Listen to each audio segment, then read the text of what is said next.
ॐ यो ब्रह्माणं विदधाति पूर्वं यो वै वेदं स प्रणोति तस्मै तमहदेवम् आत्मबुद्धिप्रकाशं मुमुक्षु वै शरणमहं प्रपद्ये।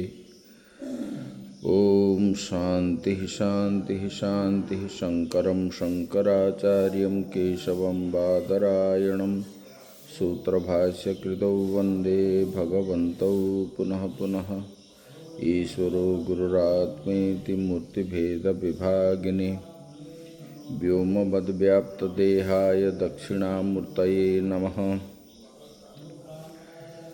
वसुदेवसुतं देवं कंसचाणूरमर्दनं देवकी परमानन्दं कृष्णं वन्दे जगद्गुरुं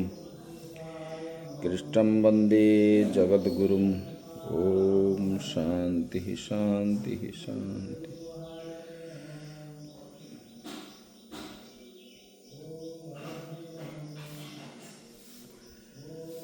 तो हम लोग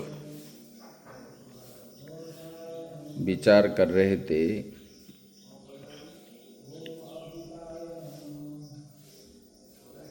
जिसके पास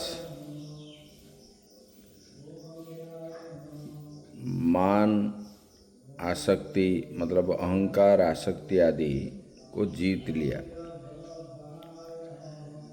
और हर समय आत्मा को ही चिंतन करता है,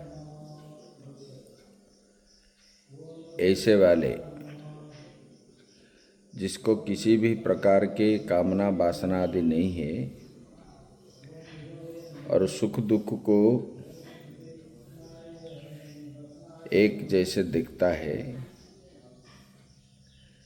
उसी पद को वो प्राप्त करता है। यहाँ तक हम सुन रहे थे। अभी बताने जा रहे हैं कि उसी पद में पुनः अग्रिम श्लोक से विशेषण देते हैं।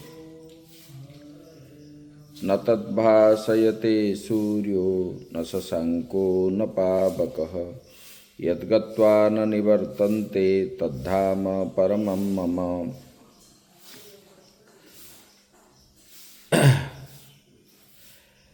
बोले कि उस पद को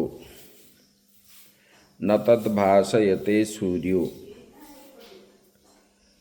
उस पद को सूर्य जो है प्रकाशित नहीं करता, न शशांकः चंद्रमा भी नहीं प्रकाशित नहीं कर सकता,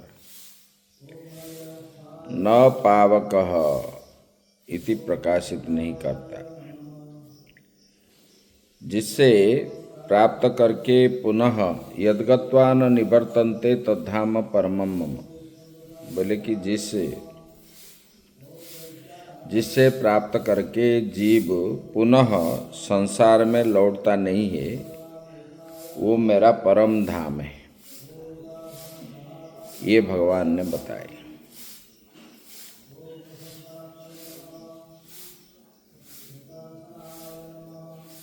तद्धामेति व्यवहितेन धाम्ना संबंधः। वह पद यहाँ वेद्य है तो कर्म से भिन्न होने के कारण द्वैत आ जाएगा।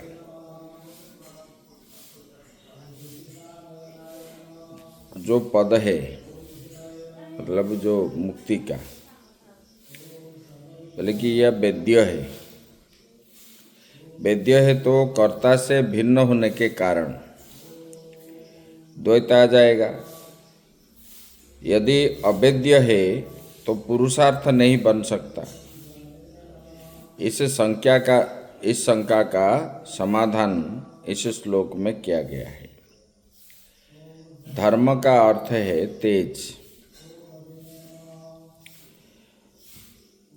धर्म का अर्थ क्या है? तेज, रूप और लोक भी होता है।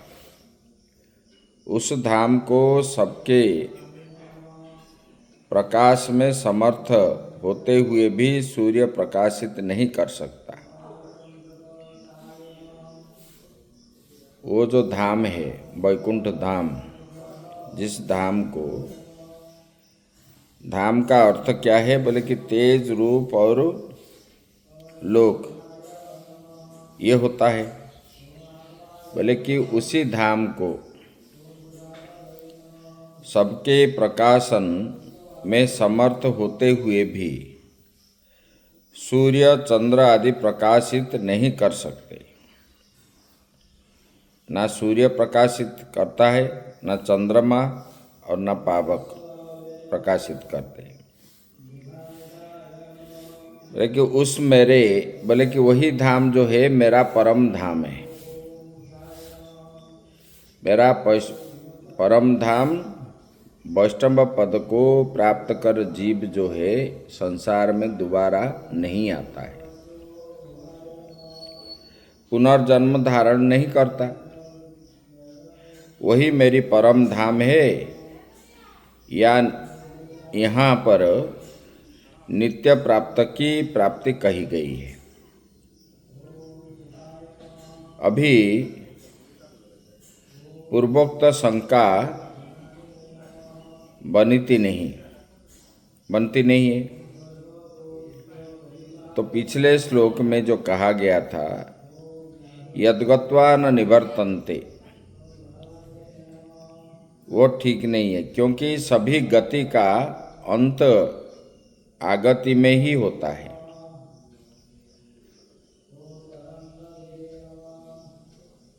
बोले कि ये गति का अंत कभी होता है? बोले कि आगति होने पर होता है। बोले कि इसीलिए संयोग विप्रयोगांता ऐसा शास्त्र में प्रसिद्ध है। फिर भला यह कैसे कहा जाता है कि उस परम धाम को गए हुए पुनरावृत्ति नहीं होता है? इस शंका को निवारण करने के लिए अग्रिम श्लोक जो है दिया गया है। अग्रिम श्लोक में भगवान बता रहे हैं, ममैवांशो जीवलोके जीवभूतः सनातनः मनः षष्ठानीन्द्रियाणि प्रकृतिस्थानि कर्षति। बोले कि जीव लोक रूप इस शरीर में जो जीव मेरा ही जो जीव है इस शरीर में, भगवान बता रहे हैं वो जीव क्या है? बोले कि मेरा अंश है, जो सदा विषय भोग एवं गमनागमन के लिए गोलकस्थ मन के सहित षष्ठ इंद्रियों को सदा आकर्षित करता रहता है। पंच ज्ञानेंद्रिय और मन, ये सब अपने अपने गोलोक में रहते हैं और ये क्या करते हैं? विषय भोग और गमनागमन के लिए ये करते हैं। और ये क्या करते हैं? बोले कि इंद्रियों को सदा आकर्षित करता रहता है।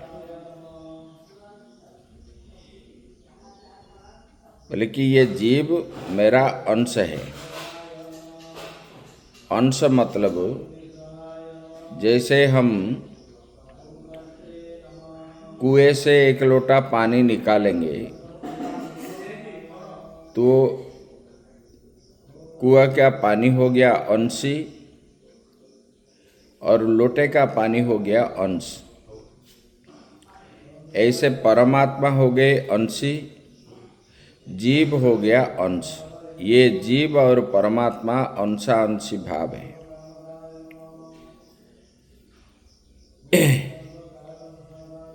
वहाँ भी आता है मानस में, ईश्वर अंश जीव अविनाशी अमल अचल सहज सुख राशि। वहाँ पर भी बता रहे हैं, बोले कि ये जीव जो है मेरा अंश है, ईश्वर का अंश है। और ये क्या है? बोले कि ये जो आत्मा है चिदाभास, ये क्या है? अविनाशी है, मल से रहित है। और ये अचल है, स्थाणु जैसे है, ये बताए। यहाँ पर उसको बताते हैं, बोले कि भूरादि लोक में जीव के शरीर रहते हैं, किंतु जीव तो शरीर में रहता है।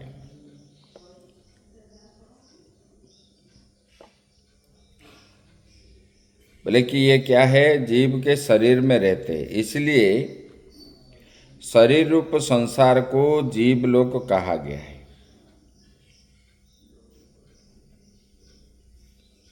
ये जीव लोक जो बताया गया, भू आदि लोक में मतलब पृथ्वी में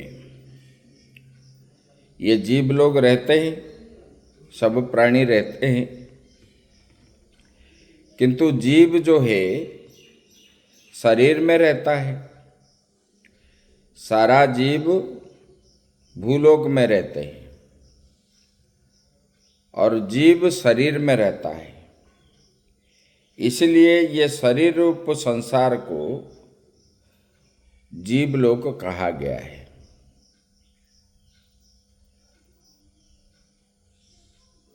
इस जीवलोक में कर्ता भोक्ता नाम से प्रसिद्ध सनातन जीव मुझ परमात्मा का ही अंश है। इस जीवलोक में मैं करने वाला, मैं भोगने वाला, कर्ता भोक्ता किसको मानते हैं? जीव को ही मानते हैं। वो जीव क्या है? सनातन है। वो जीव पहले भी था, अभी भी है, बाद में भी। इसको सनातन कहते हैं। जो तीनों काल में रहता है वही सनातन है, वही सत्य वस्तु है। और ये क्या है? भगवान बता रहे हैं मुझ परमात्मा का ही अंश है। ये जीव सनातन है और मेरा अंश है। भाग, अवयव एवं एकादश है। ये सभी शब्द जो है पर्याय माने जाते हैं।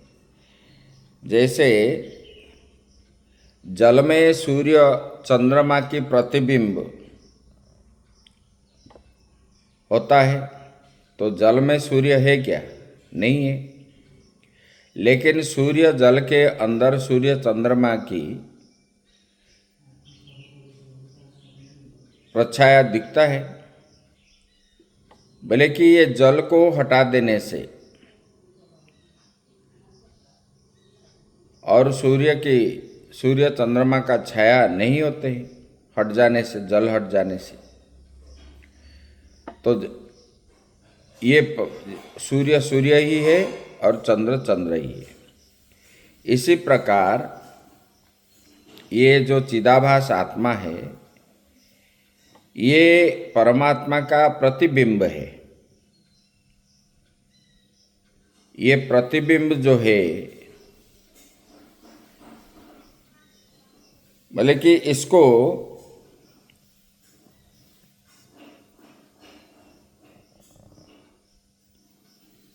बिंबभूत परमात्मा के साथ मिला जाता है।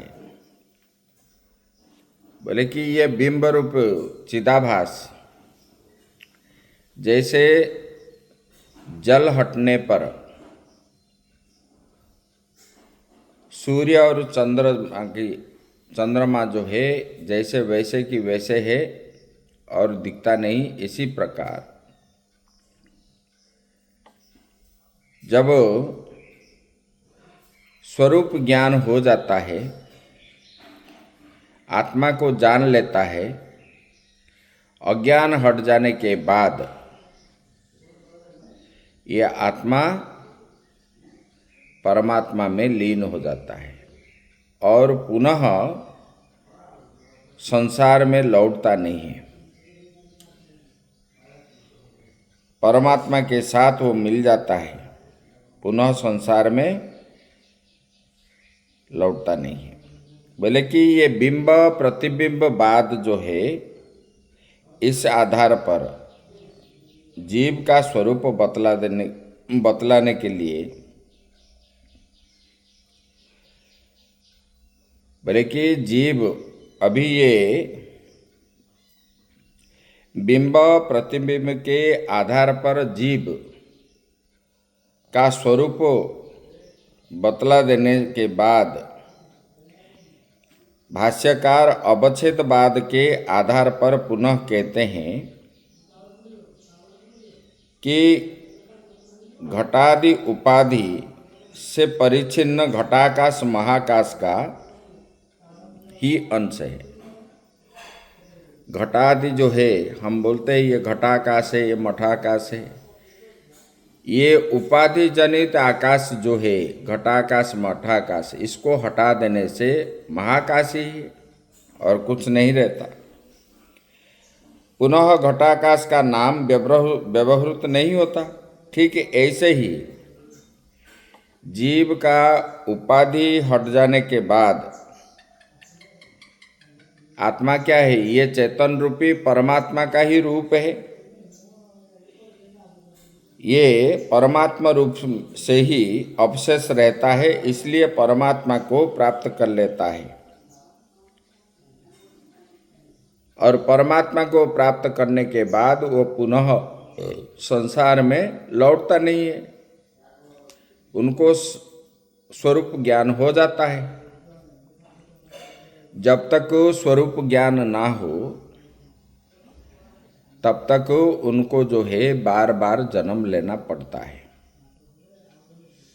जैसे जल न हटने पर सूर्य का प्रतिबिंब दिखता रहता है, जल को हटा देने से सूर्य में ही ये प्रतिबिंब बिंब में लीन हो जाता है। ऐसे अज्ञान हट जाने के बाद आत्मा परमात्मा में लीन होता है। ये अज्ञान के द्वारा ही जीव अपने को मैं करता हूँ, मैं भोगता हूँ ऐसा मानता है इस संसार में। और परमात्मा को जब वो प्राप्त हो जाता है फिर संसार में पुनः उनका आगमन नहीं होता। अपना स्वरूप ज्ञान हो जाने से और संसार में पुनः नहीं आता, यही बताए। अभी बताने जा रहे हैं गोलोक में स्थित इंद्रियों का जीव द्वारा आकर्षण कब किया जाता है। जो गोलोक में स्थित इंद्रियां जीव द्वारा आकर्षण कब होता है, ये प्रश्न का उत्तर अग्रिम श्लोक में देते हैं। बोले कि कब वो उत्क्रमण करता है वही बता रहे हैं।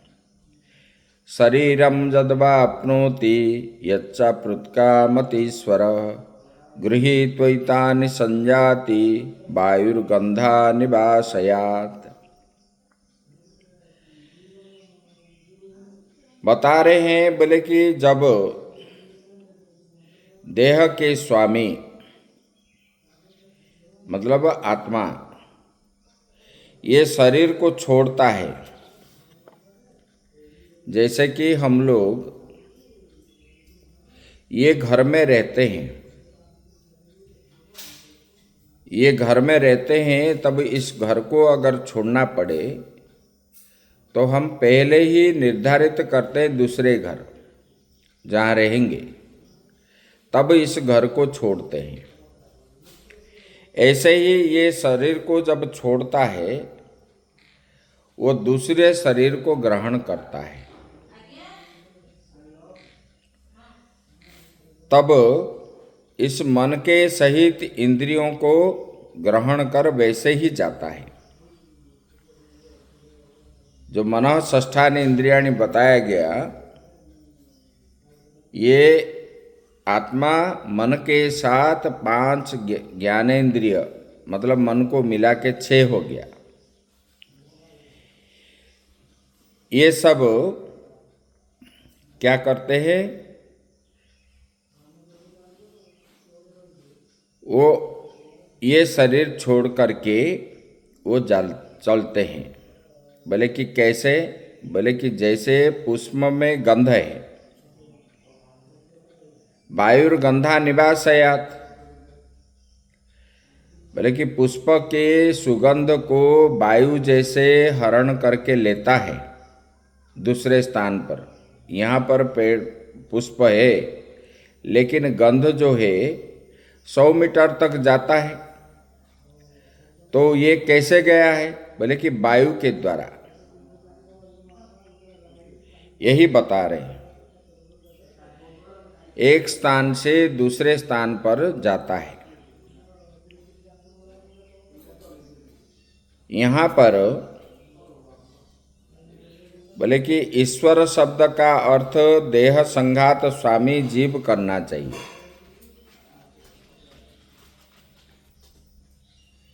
ये ईश्वर शब्द का अर्थ देह संघात स्वामी जीव करना चाहिए। यहाँ पर परमेश्वर नहीं करनी चाहिए, क्योंकि उसका उत्क्रमण नहीं होता। ईश्वर जीव नहीं है। तो ये जो है पहले उत्क्रमण, बाद में दूसरे शरीर को ग्रहण करना।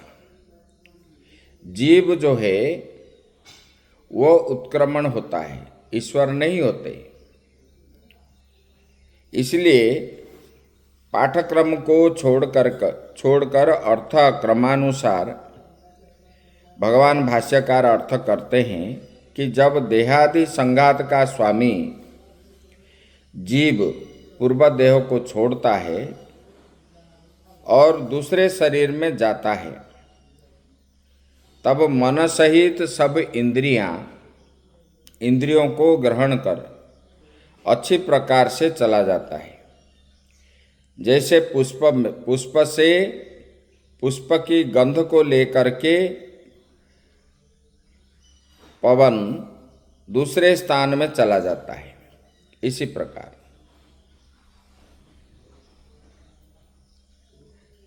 आगे भी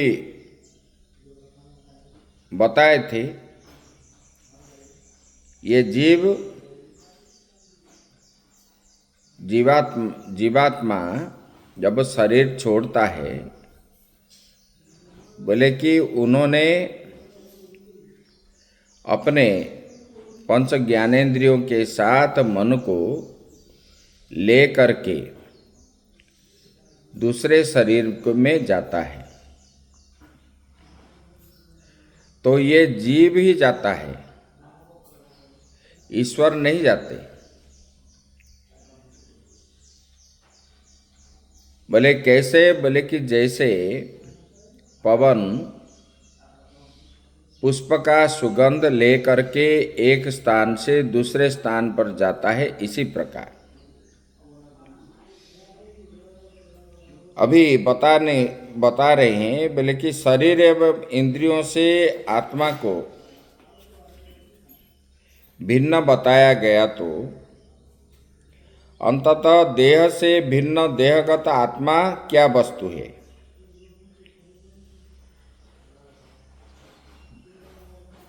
यहाँ भगवान बता रहे हैं, इंद्रियों से आत्मा को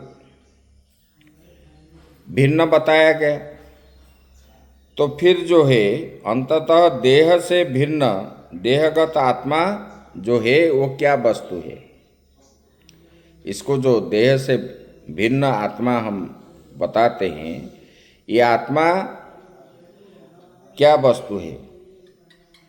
इसके समझाने के लिए अग्रिम श्लोक बता रहे हैं।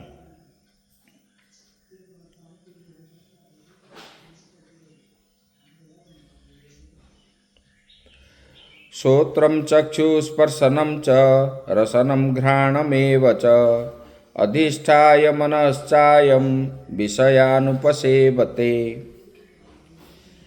अभी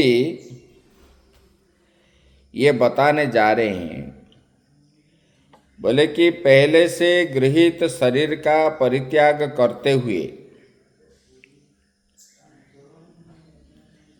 बोले कि जिस शरीर में रहते हुए वो पंच ज्ञानेंद्रिय और मन ये जब शरीर को परित्याग करते हैं, वो देह में रहते हुए, बोले कि ये क्या है, शब्दादि विषयों को भोगते हुए और सुख दुख एवं मोहाख्य गुणों से युक्त होते हुए भी इस आत्मा को विमूढ़ लोग नहीं देख पाते।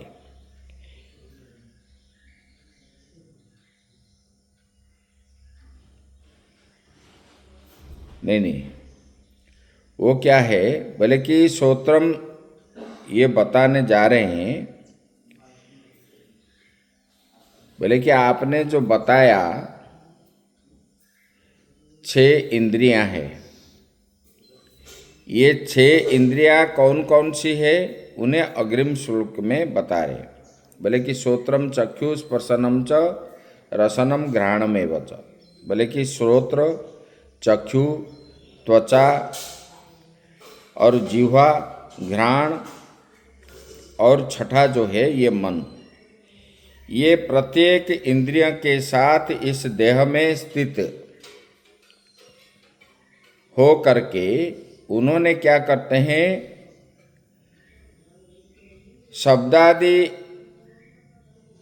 शब्दादि विषयों का उपभोग करते हैं। श्रोत्र जो है शब्द को ग्रहण करता है, चक्षु जो है रूप को ग्रहण करता है, त्वग इंद्रिय जो है वो क्या है, स्पर्श को ग्रहण करता है, जिह्वा जो है रस को, घ्राण जो है गंध को, और ये मन जो है संकल्प विकल्प करता है। ये शब्दादि विषयों का उपभोग ये करते हैं ये इंद्रिय। जीवात्मा के पास आत्मा जो है अनुकूल प्रतिकूल विषय को पहुंचाने के लिए मन बाह्य इंद्रियों की अपेक्षा करता है। अनुकूल क्या है, प्रतिकूल क्या है, ये जीवात्मा के पास अनुकूल और प्रतिकूल ये विषय को, शब्द स्पर्श रूप रस गंध, ये विषय को पहुंचाने के लिए मन क्या करता है, बाह्य इंद्रियों की अपेक्षा करता है। बाह्य इंद्रियों से ये विषय को अपेक्षा करता है। इसलिए परतंत्र ही बहिर्मन ये कहा गया है। ये मन क्या है, परतंत्र है, क्योंकि इंद्रियों के द्वारा ही ये विषय को ग्रहण करता है और विषयों का उपभोग करने में मन इंद्रियों के अधीन है। मन चाहता है कुछ खाने के लिए, मन में अगर संकल्प हो गया तो इंद्रियों के माध्यम से वो क्या करता है, विषय को ग्रहण करता है। इसलिए मन क्या है, इंद्रियों का अधीन है। ऐसे ही मन के बिना केवल इंद्रिय द्वारा कोई भी विषय जीवात्मा तक पहुंच नहीं सकता। ये बता रहे हैं, बोले कि ऐसे मन के बिना केवल इंद्रिय द्वारा कोई भी विषय जो है जीवात्मा के पास नहीं पहुंच सकता। अतः जीवात्मा का बाह्य जो है श्रोत्रादि इंद्रियां और अंतः मन जो है, इन दोनों का आश्रय लेकर ही बाह्य विषयों का उपभोग करना संभव हो सकता है। इसी श्लोक में दिखलाया गया।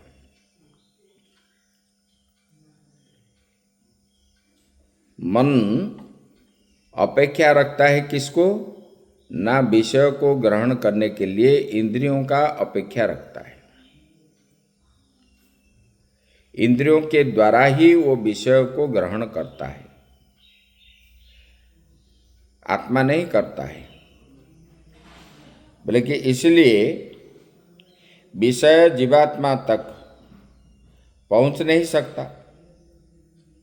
अतः जीवात्मा को बाह्य श्रोत्रादि इंद्रिया और अंतःमन इन दोनों का आश्रय लेकर ही बाह्य विषयों का उपभोग करना संभव हो सकता है, यही बताए।